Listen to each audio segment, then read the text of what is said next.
अभाज्य संख्या, जिसको हम लोग क्या बोलते हैं, प्राइम नंबर।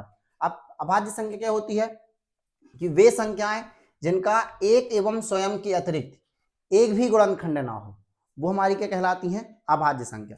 भाज्य संख्या में हमने देखे थे कि एक का भाग जाए और किसका भाग जाना चाहिए, स्वयं का भाग जाना चाहिए। इसके अतिरिक्त अन्य किसी संख्या का भाग जाता है तो वह भाज्य संख्या।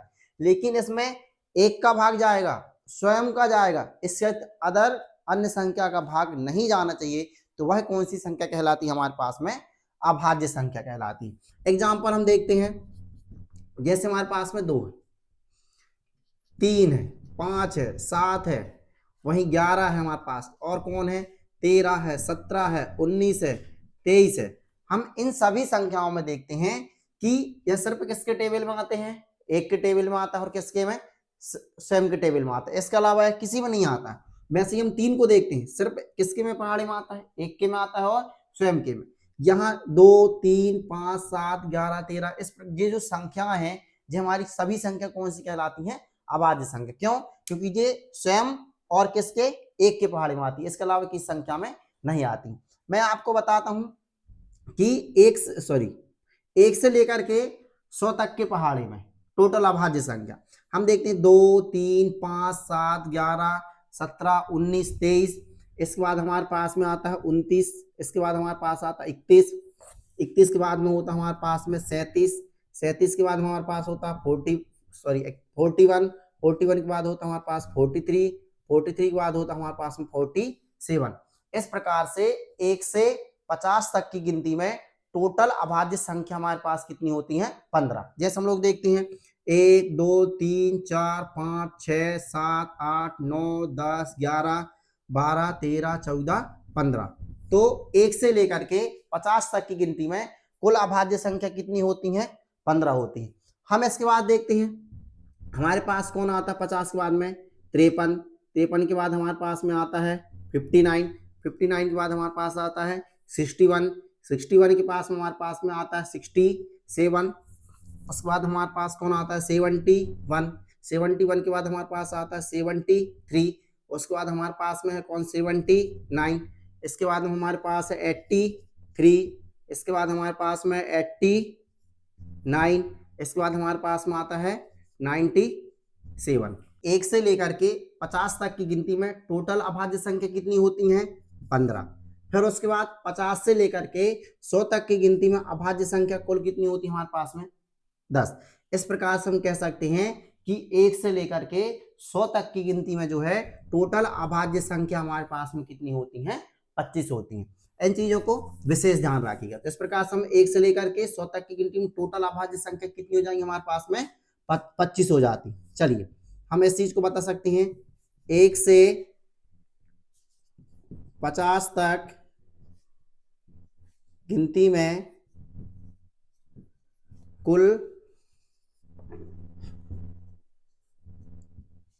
अभाज्य संख्या कितनी होती है हमारे पास में, 15। वहीं दूसरा बता सकते हैं हम, 51 से 100 तक की गिनती में कुल अभाज्य संख्या होती 10। इस प्रकार हम टोटल कह सकते हैं 1 से 100 तक की गिनती में कुल अभाज्य संख्या कितनी होती है हमारे पास में, 25 होती हैं। इनको विशेष नोट लिख लीजिएगा आप लोग, इनको विशेष रूप से याद रखिएगा। जैसे हम लोग देखते हैं सबसे छोटी सम अभाज्य संख्या, तो सबसे छोटी सम अभाज्य संख्या हमारे पास में कौन होती है, ये देखिएगा, सबसे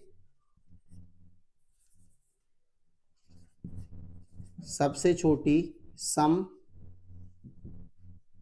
अभाज्य संख्या यह कौन सी हमारे पास बेटा, 2 है।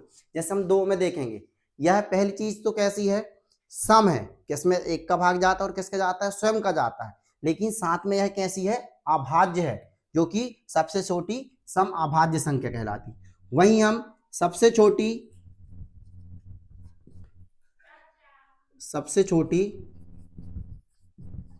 विषम अभाज्य संख्या कौन सी होती है हमारे पास में, 3 होती। देखिए 3 एक कौन सी संख्या है? विषम संख्या है। साथ ही कैसी संख्या? अभाज्य संख्या। क्यों? क्योंकि इसमें 1 का भाग जाता है और किसका भाग जाता है? स्वयं का भाग जाता है, इसके अलावा किसी का भाग नहीं जाता है। वहीं मैं यदि बात करूं तो सबसे छोटी विषम भाज्य संख्या, तो सबसे छोटी विषम भाज्य संख्या हमारे पास में कौन होती है? 9 होती है। देखिए 9 एक कौन सी संख्या है? विषम संख्या है, लेकिन यह कौन सी संख्या हमारे पास में है? भाज्य संख्या कहलाती है, इसको विशेष याद रखिएगा। वहीं हम अगला पॉइंट देखते हैं, सबसे छोटी सम भाज्य संख्या, यह हमारे पास में कौन होती है? 4 होती है। यह सबसे छोटी है, ठीक है ना। साथ में यह कैसी है? सम है। सम होती हुई यह कैसी है हमारे पास में? भाज्य संख्या। चलिए मैंने आपको 1 से 100 तक की गिनती में बता तो दिया कि टोटल हमारे पास में 2 3 5 7 11 जी दी हुई संख्याएं हैं, ये सभी कौन सी संख्या कहलाती है हमारे पास में? अभाज्य संख्या कहलाती। लेकिन आपको मैंने एक चीज नहीं बताया, किसके बारे में? एक के बारे में। विशेष एक के बारे में याद रखिएगा, एक जो है हमारे पास में यह ना भाज्य संख्या है और ना ही इसको क्या माना जाता है? अभाज्य संख्या। इसको विशेष याद रखिएगा, इसको ना ही भाज्य माना जाता है और ना ही इसको क्या माना जाता है? अभाज्य माना जाता है। वीडियो यदि अच्छा लगा हो तो लाइक करें एवं चैनल को सब्सक्राइब करें।